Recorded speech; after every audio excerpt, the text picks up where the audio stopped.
আপনি কি কখনো ভেবেছেন এই পৃথিবীতে আপনার আসার আসল রহস্যটা কি বা উদ্দেশ্যটা কি? কেন আপনি এখানে এই মুহূর্তে এই জীবনযাপন করছেন? যদি এই প্রশ্নগুলো আপনার মনেও উকি দেয়, তাহলে আজকের এই অডিও বুক আপনার জন্যই। বই কথা অডিও বুকে আপনাদেরকে সবাইকে স্বাগত। আজ আমরা এক গভীর যাত্রায় ডুব দেব, যেখানে জীবনের কিছু মৌলিক প্রশ্ন আমাদের ভাবাবে। চলুন আত্মার সেই অকথিত রহস্যগুলো উন্মোচন করি। আপনি এই মুহূর্তে যেখানেই থাকুন না কেন, সেটা ততটা গুরুত্বপূর্ণ নয় যতটা গুরুত্বপূর্ণ এই প্রশ্নটা। আপনি এই পৃথিবীতে কেন এসেছেন? প্রশ্নগুলো উত্তর যদি একবার খুঁজে পান, আপনার জীবনযাত্রার দৃষ্টিভঙ্গি আমূল পাল্টে যেতে পারে। এটা কোনো সাধারণ গল্প নয় বা কোনো সিনেমার দৃশ্যও নয়। এটা আপনার আত্মার গভীরে লুকিয়ে থাকা এক পরম সত্য। আসুন আজ আমরা জানার চেষ্টা করি, কে এই ঈশ্বর বা আল্লাহ, কোথা থেকে আসে আত্মা, এই সুবিশাল ব্রহ্মাণ্ডের গভীরে কি রহস্য লুকিয়ে আছে। আপনি জন্ম কেন নিলেন? আপনি যদি এই আধ্যাত্মিক আলোচনায় শেষ পর্যন্ত সঙ্গী হন, তবে আপনি নিজেই হয়তো উপলব্ধি করতে পারবেন আপনার জীবনের আসল উদ্দেশ্য কি। আল্লাহ বা ঈশ্বর কি সত্যি আমাদের সৃষ্টি করেছেন? বিজ্ঞান বলে বিগ ব্যাং এর কথা, ধর্ম বলে ঈশ্বরের ইচ্ছার কথা, কিন্তু আসল সত্যটা কি? আপনি কি জানেন আপনার আত্মা এই পৃথিবীতে আসার আগে কোথায় ছিল আর মৃত্যুর পর ঠিক কোথায় যাবে? প্রাচীন মিশরীয়রা বিশ্বাস করত আত্মা মৃত্যুর পর দুয়াত নামক এক আত্মিক জগতে প্রবেশ করে। ভারতীয় ঋষিরা বলতেন আত্মা অমর। আর আজকের কোয়ান্টাম ফিজিক্সও বলছে কনসাসনেস নেভার ডাইস, অর্থাৎ চেতনার মৃত্যু নেই। তাহলে প্রশ্ন উঠছে, কে এই ঈশ্বর আর কেন তিনি আপনাকে এই জীবন দিলেন? আত্মা কি সত্যি বাস্তব নাকি শুধুই একটা ধারণা? আপনি যখন আয়নাতে তাকান, আপনি কি দেখেন? শুধু একটা শরীর, এক জোড়া চোখ, কিছু হাড় মাংস?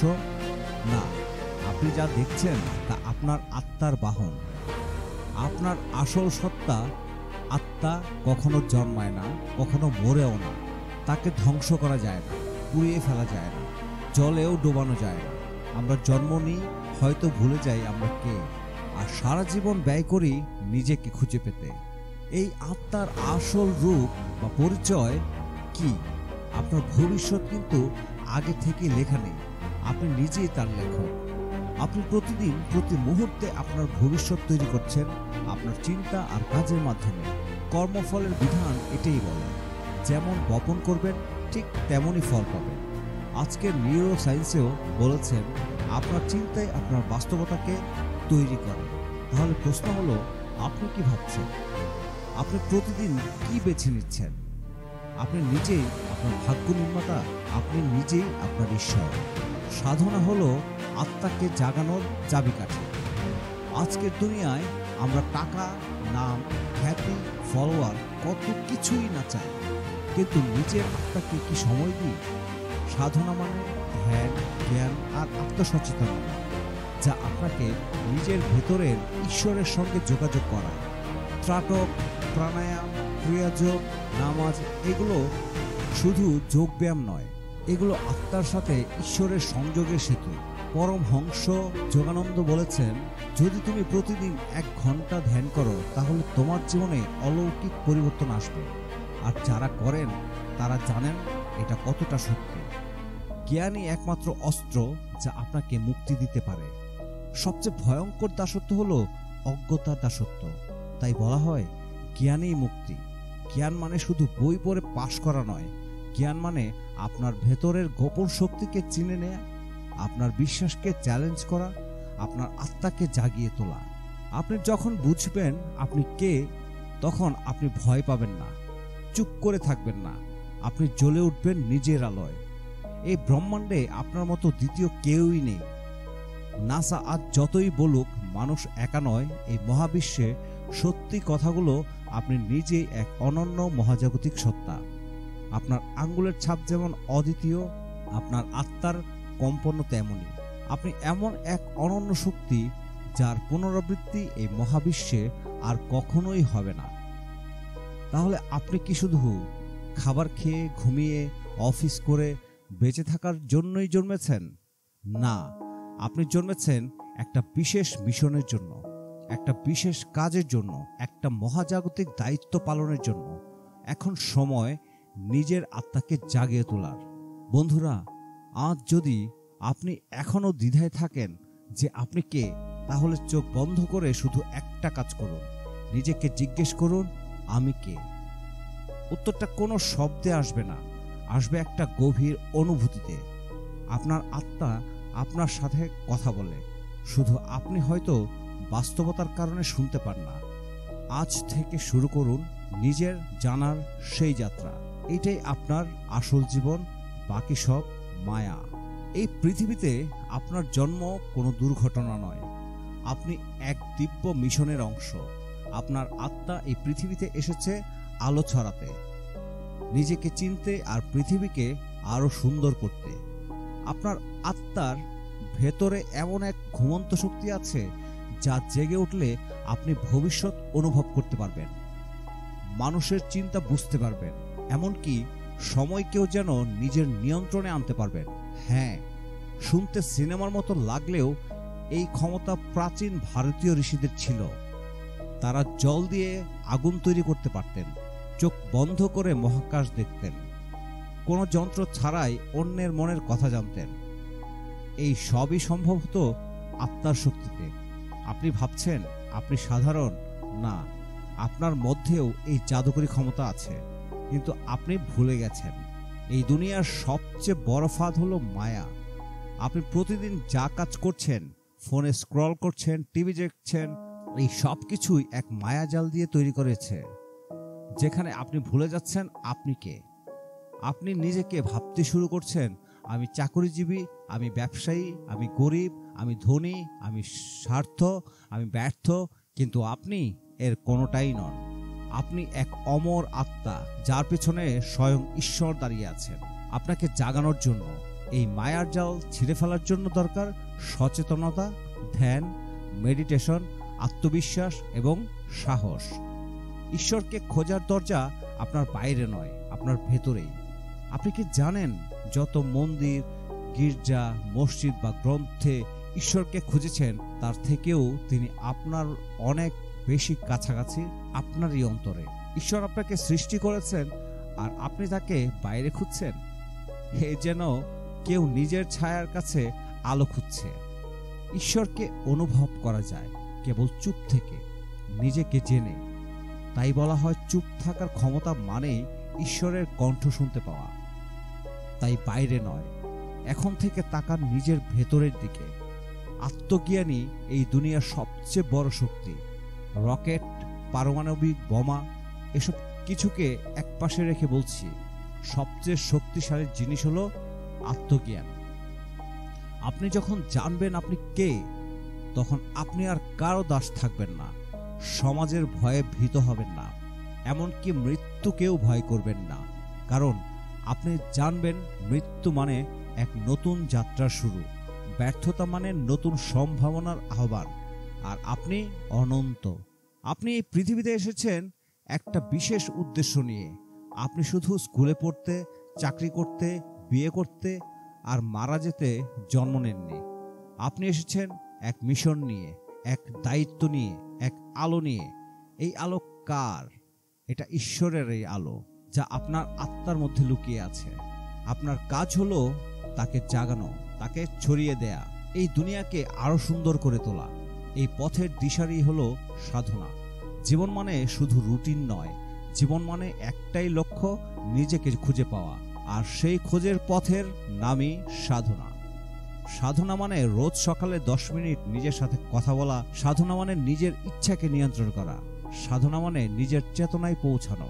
আপনি যদি 21 দিন নিয়ম করে ধ্যান করেন, আপনি এমন কিছু অনুভব করবেন যা কোনো টাকা দিয়ে কিনতে পারবেন না। শান্তি, স্পষ্টতা, পরম সত্য। আপনার মন হলো একটা সুপার কম্পিউটার যা আপনি নিজেই প্রোগ্রাম করতে পারেন। আপনি যদি প্রতিদিন বলেন আমি দুর্বল, আমি ব্যর্থ, তাহলে মন সেটাই বিশ্বাস করে আর জীবনও সেটাই প্রতিফলিত করে। কিন্তু আপনি যদি প্রতিদিন বলেন আমি শক্তিশালী, আমি আলোকিত আত্মা, আমার জীবনের অসাধারণ কিছু আসছে, তাহলে সমগ্র ব্রহ্মাণ্ড আপনার পক্ষে কাজ শুরু করে দেবে। এখন যদি না জাগেন তবে আর কখন? বন্ধু, যদি আপনি এখনো ভেবে থাকেন আজ নয় কাল থেকেই ধ্যান শুরু করব বা আরো একটু পরে আত্মা নিয়ে চিন্তা করব, তাহলে জেনে রাখুন এটাই সেই সময় আপনাকে জেগে উঠতে হবে। জীবন বারবার সুযোগ দেয় না। এই মুহূর্তেই আপনার সিদ্ধান্ত নিন। আপনি জেগে উঠবেন, আপনি নিজের আত্মার সাথে যুক্ত হবেন, আপনি এক আলো বহনকারী হয়ে উঠবেন। বন্ধু, আজ যদি আপনি অনুভব করেন যে কিছু একটা আপনার ভেতরে নাড়া দিয়েছে, তাহলে সেই আলোকে আর নিভতে দিবেন না। আত্মার তৃতীয় চোখ খোলার রহস্য, বন্ধু, আপনি কি কখনো অনুভব করেছেন আপনার দুই চোখে সব কিছু দেখছেন, তবুও কিছু যেন বাকি রয়ে গেছে? হ্যাঁ, বাকি আছে তৃতীয় চোখ। একটা চোখ যা দেখে ভেতরের দুনিয়া, যা দেখে সত্যিকারের ঈশ্বরকে। এই চোখ খোলার জন্য কোটি টাকার যন্ত্রের দরকার নেই, দরকার শুধু নীরবতা, একাগ্রতা, সাধনা আর বিশ্বাস। এই চোখ যখন খুলে যায়, আপনি অনুভব করেন সমগ্র ব্রহ্মাণ্ড কিভাবে কাঁপছে, কত লক্ষ কোটি আত্মা কিভাবে গতিশীল, আর ঈশ্বর সব কিছুর মধ্যেই জেগে আছেন। ব্রহ্মাণ্ড আপনাকে সংকেত পাঠায়। প্রতিদিন এই বিশ্ব ব্রহ্মাণ্ড আপনার সাথে যোগাযোগ করার চেষ্টা করে, তবে সেটা কথায় নয়, সংকেতে। হঠাৎ একই সংখ্যা বারবার দেখা, যেমন 11:11 বা অন্য কোনো বিশেষ সংখ্যা বা ক্রম, 11টা বেজে 11 মিনিট বা 3টা 4 বা 12টা বেজে 12 মিনিট। একই গান হঠাৎ হঠাৎ কানে আসা, বারবার একই কথা কেউ বলা, একই সমস্যা ঘুরে ফিরে আসা, এগুলো হলো ব্রহ্মাণ্ডের SOS কল। এই অ্যাঞ্জেল নম্বর বা সংখ্যার জাদু এক নতুন চেতনার সূচনা করে, যেন ব্রহ্মজ্ঞান আপনার কাছে আসছে। 222 মানে ভারসাম্য আনুন, আপনি সঠিক পথে আছেন। 333 মহাশক্তির আশীর্বাদ, সাহসী হন। 444 দেবশক্তির উপস্থিতি, ভয় কেটে যাবে। 555 বিশাল পরিবর্তন আসছে, প্রস্তুত হন। প্রত্যেকটা সংখ্যায় এক বিপ্লবের বার্তা বহন করে। আপনার কাজ হলো চোখখান খোলা রাখা। গান, স্বপ্ন, আবেগ, এগুলো ব্রহ্মাণ্ডের কাব্য। আপনার কান কখনো হঠাৎ এক গানে আটকে যায়, যেখানে গানের লাইনটা মনে গেঁথে যায়। সেটা কাকতালীয় নয়, ওটা ইউনিভার্সের একটা গোপন বার্তা। উদাহরণস্বরূপ, লেট ইট গো গানটির হয়তো বলছে পুরনোকে ছেড়ে দাও। রাইজ আপ হয়তো বলছে আরেকবার উঠে দাঁড়াও। স্বপ্ন হলো আত্মার এক অনন্য জগৎ। স্বপ্নে যদি বারবার জল দেখেন, তা আবেগের প্রতীক। আগুন দেখলে বুঝবেন রূপান্তরের সময় এসেছে। কোনো মৃত আত্মীয় বারবার স্বপ্নে এলে তারা হয়তো কোনো বার্তা দিচ্ছেন। স্বপ্ন হলো ব্রহ্মাণ্ডের অবচেতন মনের কোড। ডেজা ভু যখন আত্মা পুরনো কিছু চিনে ফেলে, হঠাৎ আপনি এমন এক জায়গায় গেলেন আর মনে হলো আমি এখানে আগেও এসেছি। এই ডেজা ভু আসলে ইঙ্গিত দেয় আপনি পূর্বজন্মে এখানেই ছিলেন বা আপনি সঠিক পথেই চলেছেন। আত্মা তার পূর্বজন্মের কন্ট্রাক্ট মেমোরি মনে করার চেষ্টা করছে। আকর্ষণ, যাকে আপনি আকর্ষণ করেন সেটাই বার্তা। আমরা যাদের প্রতি আকৃষ্ট হই, যেমন কিছু বই, কিছু মানুষ, কিছু ইউটিউব ভিডিও, কিছু কথাবার্তা বা উক্তি, এগুলো সবই আত্মার চুম্বক। আপনার আত্মা জানে আপনি কোথায় যেতে চান। আপনি যদি এই সংকেতগুলোকে ধরতে পারেন, আপনি আপনার আত্মার মিশনে পৌঁছাতে পারবেন। পাখি, প্রাকৃতিক ঘটনা ও প্রাণীর বার্তা। প্রাচীন ভারত, মিশর ও মায়ান সভ্যতায় বলা হতো পাখি, প্রাণী বা বাতাস নিজেই ঈশ্বরের বাহক। প্রজাপতি দেখা মানে রূপান্তর। কাক দেখলে পূর্বপুরুষের আত্মা বার্তা পাঠাচ্ছে। ঘুঘু বা পায়রা শান্তির সংকেত। কালো বিড়াল বারবার রাস্তা কাটলে সতর্ক হন, আত্মিক পরীক্ষা আসছে। প্রকৃতি হলো সবচেয়ে স্পষ্ট ভাষা কথা বলা একটা শিক্ষক। হঠাৎ কিছু ভেঙে যাওয়া, ইউনিভার্স বলছে থামো। জীবনে কি কখনো এমন হয়েছে হঠাৎ ফোন ভেঙে গেল, গাড়ি বন্ধ হয়ে গেল, কারেন্ট চলে গেল, ইন্টারনেট বন্ধ, সব স্তব্ধ? ইউনিভার্স চায় আপনি থামুন, সেই মুহূর্তে ভাবুন, আমি কি ভুল পথে যাচ্ছি? এই ধাক্কাগুলো হলো আত্মার জন্য সতর্কবার্তা, একটা টানাপোড়েন বা আধ্যাত্মিক বিরতি, স্পিরিচুয়াল রিক্যালিব্রেশন। আপনি যদি অনেক দিন ধরে বিষণ্ণতায় ভোগেন, সবকিছু থেমে যায়, কিছুতেই সফলতা না আসে, সেটা ইউনিভার্সের চরম বার্তা। থামো, নিজেকে নতুন করে সাজাও, তোমার কম্পন ঠিক করো। সময়টা আসলে পুনর্জন্মের সময়, যেখানে পুরনো আমি মরবে আর নতুন আত্মা জন্ম নেবে। কিভাবে আপনি এই বার্তাগুলো ধরবেন? 1. জার্নালিং করুন। প্রতিদিন 11:11 বা বারবার যা ঘটছে তা লিখুন। 2.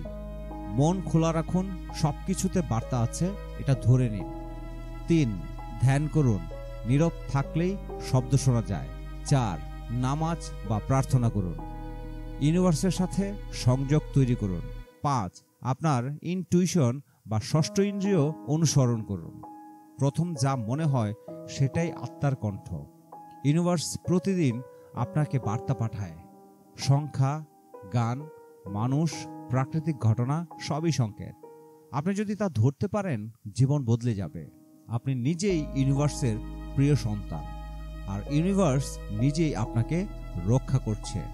অডিও বুকের শেষ দিকে চলে এসেছি, তাহলে বন্ধু চলুন শুরু করা যাক সেই আত্ম অনুসন্ধানের যাত্রা, যা হয়তো আপনার জীবনের সবচেয়ে গুরুত্বপূর্ণ যাত্রা হতে চলেছে।